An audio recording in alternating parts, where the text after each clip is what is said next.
Maintenant, quel deck prendre pour s'introduire au format? Pour moi, il y a deux critères importants. Le premier, il faut découvrir progressivement les interactions phares du format. Si on commence directement avec Delver, il y a énormément de piliers et d'heuristiques à intégrer d'un seul coup. Apprendre à utiliser Force, Brainstorm, Daze et Wasteland en même temps, c'est pas vraiment évident. Le deuxième critère est d'apprendre le fonctionnement des decks adverses. Pour ça, il faut les subir, les voir en action et être forcé d'interagir avec pour avoir une chance de gagner la partie. En ce sens, je déconseille fortement de commencer le format avec un deck combo linéaire qui ne cherche pas à interagir avec votre adversaire, car vous allez apprendre à comment contrer la hate spécifique à ce deck combo, et donc vous allez apprendre des heuristiques qui ne sont pas généralisables pour le format, et vous allez voir le legacy dans le prisme complètement biaisé de ce deck combo.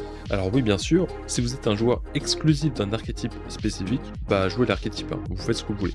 Mais pour une approche plus généraliste, je recommande Mono Noir Aggro. Comme vous pouvez le voir dans la liste, on commence avec une mana base simple, 8 marées de base, 8 fetch, une Surveilland et 4 Wasteland. Cela vous permet d'être introduit à l'utilisation de Wasteland sans y être sensible. Le reste du deck est un simple deck agressif mid-range qui joue du Magic fair play. On a des removal, de la défausse et on tue en attaquant avec des créatures.